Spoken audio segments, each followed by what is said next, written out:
संवार्ता फरवरीमासविशिष्टं वार्तापत्रं वृत्तनिवेदकौ अथर्वभारद्वाजः डॉक्टर श्रीवरदा माळ्गे च। कविकुलगुरु कालिदास संस्कृतविश्वविद्यालयस्य वेदविद्यासङ्काय व्याकरणविभागयोः पक्षतः वाराणस्यां यजुर्वेदस्य दण्डक्रमपारायणं साफल्येन पूर्णतां नीतवतां वेदमूर्ति देवव्रतरेखेवर्याणां सम्माननं विश्वविद्यालयस्य माननीयकुलगुरुभिः डॉक्टर अतुलवैद्यमहोदयैः वैदिकमन्त्रघोषपुरस्सरं महावस्त्र एकविंशतिसहस्र रूप्यकाणां राशिप्रदानेन वेदनिधिः इत्युपाधिना च सप्रश्रयं कृतम्। कालिदास संस्कृतविश्वविद्यालयः लक्ष्मीनारायण अभिनवतन्त्रज्ञानविद्यापीठं तथा च इन्वर्स् AI इत्येतेषां त्रयाणां मध्ये त्रिपक्षीयः सामञ्जस्यस्य समयः सम्पन्नः। अस्य मुख्योद्देशं तु भारतीयज्ञानपरम्परायाः संशोधनाय प्रोत्साहनदानं तथा च सांस्कृतिकमूल्याधारिते नैतिकस्वायत्तकृत्रिमबुद्धिमत्ताक्षेत्रे भारतस्य विश्वगुरुपदस्य सुदृढीकरणम् इति अस्ति।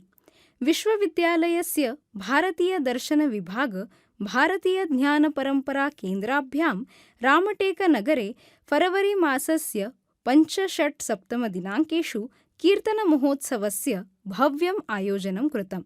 अत्र राष्ट्रीयकीर्तनकाराभिः हरिभक्तपरायणः डॉक्टर मृण्मयी कुलकर्णीवर्याभिः हरिभक्तपरायणः डॉक्टर दिनेशरसाळवर्यैः तथा च हरिभक्तपरायणः परागमहाराज चातुर्मास्ये इत्येतैः सुमधुराणि कीर्तनानि प्रस्तुतानि।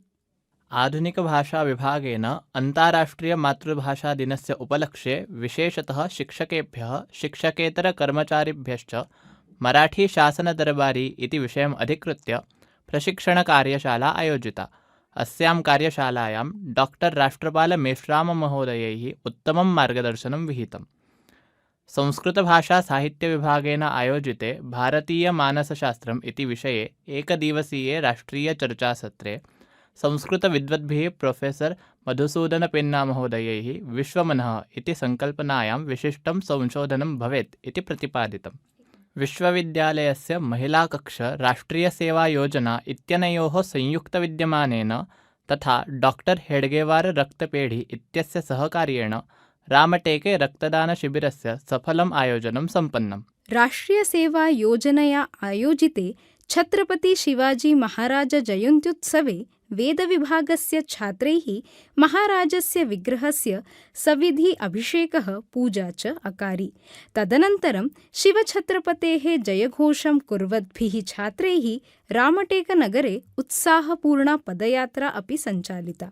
विद्याभारती उच्चशिक्षासंस्थया आयोजितायां भारतीयज्ञानपरम्पराधारितपरीक्षायां सोत्साहं सहभागार्थं प्रचारप्रसारार्थं च कविकुलगुरु कालिदास संस्कृतविश्वविद्यालयाय महाराष्ट्रस्य सर्वोत्कृष्टकेन्द्रम् इति पुरस्कारः जयपुरे आयोजितायां राष्ट्रीयपरिषदि प्रदत्तः। इमं गौरवास्पदं पुरस्कारं वेदविद्यासङ्कायस्य अधिष्ठातारः प्रोफेसर हरेकृष्णागस्तिमहोदयाः स्वीकृतवन्तः।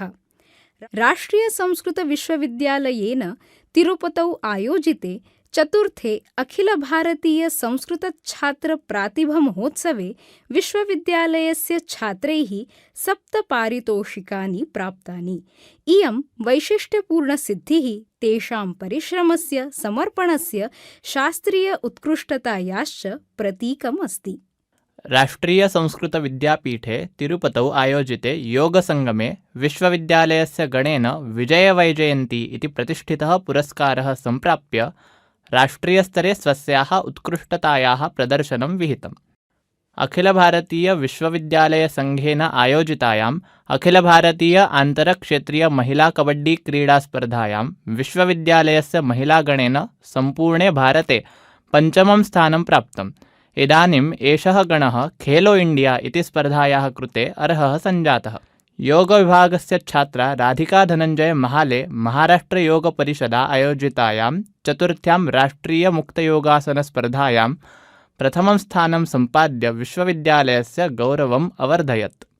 विश्वविद्यालयस्य राष्ट्रियसेवायोजनायाः छात्रैः महाराष्ट्रराज्यस्य प्रतिनिधित्वं कुर्वद्भिः बिहारराज्ये 16–22 फरवरी यावत् आयोजिते राष्ट्रिय एकात्मताशिबिरे उत्साहेन सहभागः गृहीतः।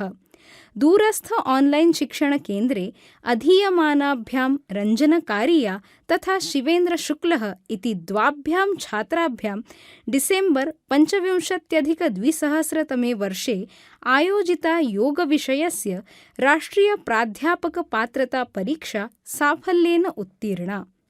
विश्वविद्यालयस्य आधुनिकभाषाविभागद्वारा मराठीभाषागौरवदिनस्य सुचारु आयोजनं सद्यः एव सम्पन्नम्।